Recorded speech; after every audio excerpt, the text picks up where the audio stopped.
Item ಯಾವುದೇ ಇರಲಿ try ಮಾಡಿ ಆಚಿ ಚಿಕನ್ ಮಸಾಲಾ. ಸರ್, ನಿಮಗೆ ಕೂತ್ಕೊಂಡು ಯೋಚನೆ ಮಾಡುವಾಗ ಅಪ್ಪನ ಬಗ್ಗೆ ಅವ್ರು ಹೇಳಿದಂಥ ಮಾತುಗಳು, ಅವರು ನಿಮಗೇನೋ ಒಂದು ಬುದ್ಧಿವಾದ ಹೇಳಿರುವಂಥದ್ದು ಅಥವಾ ಅಮ್ಮ ನಿಮಗೇನೋ ಒಂದು ಹೇಳಿರುವಂಥದ್ದು, ಸದಾ ನಾನು ಹಿಂಗೆ ಕೂತ್ಕೊಂಡು ನನ್ನ ತಂದೆ ತಾಯಿ ಬಗ್ಗೆ ನಾನು ಯೋಚನೆ ಮಾಡ್ತಿದ್ದೀನಿ ಅಂದಾಗ ನಿಮ್ಗೆ ಏನು ನೆನಪಾಗುತ್ತೆ ಸರ್ ಅವರನ್ನು?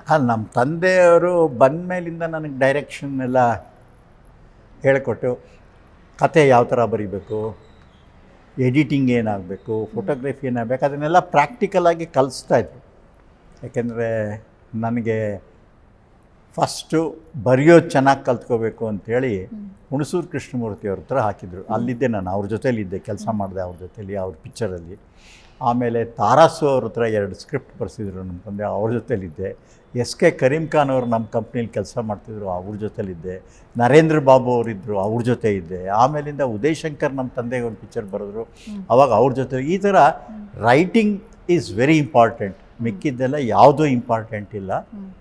4 ಶಾರ್ಟ್ ಕಮ್ಮಿ ತೆಗೆದ್ರು ಯಾರೂ ಕೇಳಲ್ಲ, ಕತೆ ಮಾತ್ರ ಚೆನ್ನಾಗಿರಬೇಕು ಅನ್ನೋದು ಅವರ ಒಂದು ಇದು. ಸ್ಟೋರಿ ಈಸ್ ದಿ ಕಿಂಗ್ ಅಂತ. ಇವತ್ತೇನು ಕಂಟೆಂಟ್ ಅಂತೀವಿ ಅದೇನೆ. ಬಟ್ ನನಗೆ ಅದ್ರ ಜೊತೆಗೆ ನನಗೆ ಮ್ಯೂಸಿಕ್ಕು, ಫೋಟೋಗ್ರಫಿ ಇವೆಲ್ಲ ಭಾಳ ಇಂಟ್ರೆಸ್ಟ್ ಆಗಿತ್ತು. ನಾನು ಅದನ್ನೆಲ್ಲ ನನ್ನ ಚಿತ್ರಗಳಲ್ಲಿ ಅದೇನು ಕಲ್ತಿದ್ದೀನಿ, ಏನು ನೋಡಿದ್ದೀನಿ ಅದನ್ನು ಅಳವಡಿಸ್ಕೊಂಡು ಹಾಗೆ ಬಂದೆ. ಮತ್ತು ಅಪ್ಡೇಟ್ ಆಗ್ತಾ ಆಗ್ತಾ ಆಗ್ತಾ ನನಗೂ ಹೊಸ ಹೊಸ ವಿಚಾರಗಳನ್ನ ಚಿತ್ರದಲ್ಲಿ ತೋರಿಸ್ಬೇಕು. ಮ್ಯೂಸಿಕಲಿ ಯಾವ ಥರ ಹೇಳಬೇಕು, ಫೋಟೋಗ್ರಫಿ ಹೇಗೆ ಹೇಳಬೇಕು, ಎಮೋಷನ್ಸ್ ಯಾವ ಥರ ತರಬೇಕು, ಕಾಮಿಡಿ ಏನು ತರಬೇಕು, ಅದೆಲ್ಲ ನಾನು ಅಲ್ಲಿಂದನೇ ಕಲ್ತಿದ್ದು.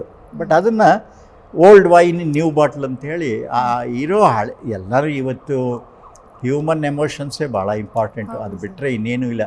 ಯಾವುದೇ ಚಿತ್ರ ಆಗಲಿ ಹ್ಯೂಮನ್ ಎಮೋಷನ್ಸ್ ಬೇಕೇ ಬೇಕು. ಅಂಥದ್ರಲ್ಲಿ ನಮ್ಮ ತಂದೆಯವರು ಹೇಳ್ಕೊಟ್ಟಿದ್ದು. ಆಮೇಲೆ ನಮ್ಮ ತಂದೆಯವರು ಒಂದು ಎಕನಾಮಿಕ್ಸ್ ಹೇಳೋರು, ಕನ್ನಡ ಚಿತ್ರಕ್ಕೆ ಜಾಸ್ತಿ ಖರ್ಚು ಮಾಡಬಾರ್ದು ಅಂತ. ಬಟ್ ನಾನದು ತದ್ವಿರುದ್ಧ ಆಗಿಬಿಟ್ಟೆ. ನಂದೆಲ್ಲ ಕಾಸ್ಟ್ಲಿ ಫಿಲಮ್ಸ್ ಆಗೋಯ್ತು. ಆದರೂ ನಮ್ಮ ತಂದೆ ಬೈಯೋರು, ನನ್ನ ನಾಗರಹೊಳೆ ನೋಡಿಬಿಟ್ಟು ಎಷ್ಟು ಖರ್ಚು ಮಾಡಿಬಿಟ್ಟಿದೆಯಾ ಹಾಗೆ ಅಂತ. ಆದರೆ ನನಗೆ ನಮ್ಮ ತಂದೆಯವ್ರಿಗೆ ಆ ಇದರಲ್ಲಿ ಒಂದು ಡಿಫ್ರೆನ್ಸ್ ಆಫ್ ಒಪಿನಿಯನ್ ಇತ್ತು. ಬೇಜಾರಾಗುತ್ತೆ ಸರ್ ಏನಾದರೂ ನಾನು ಅವ್ರ ಮಾತು ಕೇಳಲಿಲ್ಲ ಆ ಥರದ್ದು ಏನಾದರೂ ನಿಮ್ಗೆ ಈಗ ಅನಿಸ್ತಾ ಇದೆ ಅವ್ರ ಮಾತು ಕೇಳಬೇಕಾಗಿತ್ತು ಅಂತ. ಕೇಳಬೇಕಾಗಿತ್ತು ಈಗ ಯಾಕೆಂದರೆ ಆ ದೊಡ್ಡ ಪಿಕ್ಚರ್ಗಳೆಲ್ಲ ಮಾಡಿ ಏನು ಪ್ರಯೋಜನ ಇಲ್ಲ ಕನ್ನಡದಲ್ಲಿ. ಆ ರೆಕಗ್ನೇಷನ್ನು ಇಲ್ಲ, ಅದಕ್ಕೆ ನಾವು ಮಾಡಿದ್ದಕ್ಕೆ ಫಲನೂ ಇಲ್ಲ. ಅವ್ರು ಹೇಳ್ದಂಗೆ ಚಿಕ್ಕದೇ ಮಾಡಿದರೆ ನಮಗೆ ಭಾಳ ಅನುಕೂಲ ಆಗ್ತಿತ್ತೇನೋ ಅನ್ನೋ ಒಂದು ಪ್ರಶ್ನೆ ಈಗಲೂ ಕಾಡುತ್ತೆ. ಹೇಗೆ ಸರ್ ನೀವು ತರ್ಲೆನ ತುಂಟನ ಹೇಗಿರ್ತಿದ್ರಿ ಬಾಲ್ಯದಲ್ಲಿ? ನಿಮ್ಮ ನಾನು ಬಾಲ್ಯದಲ್ಲಿ ಮಿಸ್ಚಿವಸ್ ಅಂತ ಏನಿಲ್ಲ, ಒಂಥರ ಒಬಿಡಿಯೆಂಟ್ ಸನ್ ಆಗಿದ್ದೆ ಮನೆಯಲ್ಲಿ. ಹಿಂಗೆ ಗಲಾಟೆಗಳು ಮಾಡೋದು? ಇಲ್ಲ, ಸುಳ್ಳು ಹೇಳೋದು? ಇಲ್ಲ, ಸುಳ್ಳು ಹೇಳೋದು ಬರೀ ಪಿಕ್ಚರ್ಗೆ ಹೋಗೋಕ್ಕೆ ಮಾತ್ರ. ಕಾಲೇಜಿಂದ ಹೋಗೋದಕ್ಕೆ ಮಧ್ಯಾಹ್ನ ಮ್ಯಾಟ್ನಿಗೆ ಬೆಳಿಗ್ಗೆ ಹೋಗ್ತಾ ಸುಳ್ಳು ಹೇಳೋ ಹೋಗೋದು ಅಷ್ಟೇ. ಮಿಕ್ಕಿದ್ದೆಲ್ಲ ನಮಗೆ ಮನೆಯಲ್ಲೇ ಸಿನಿಮಾ ಇತ್ತಲ್ಲ, ನಮ್ಮ ಮನೆಗೆಲ್ಲ ಆ್ಯಕ್ಟ್ರುಗಳು ಬರೋರು. ರಾಜ್ಕುಮಾರ್ ನಮ್ಮ ಮನೆಗೆ ಊಟಕ್ಕೆ ಬರೋರು. ನಾನು ರಾಜ್ಕುಮಾರ್ ಜೊತೆಲಿ ಆ್ಯಕ್ಟ್ ಮಾಡಿದ್ದೀನಿ. ಭಕ್ತಚೇತ ಅಂತ ಒಂದು ಚಿತ್ರದಲ್ಲಿ 5-6 ಪಿಕ್ಚರಲ್ಲಿ ನಾನು ಆ್ಯಕ್ಟ್ ಮಾಡಿದ್ದೀನಿ. ಚಂಚಲ್ ಕುಮಾರಿ, ಮುಟ್ಟಿದ್ದೆಲ್ಲ ಚಿನ್ನ.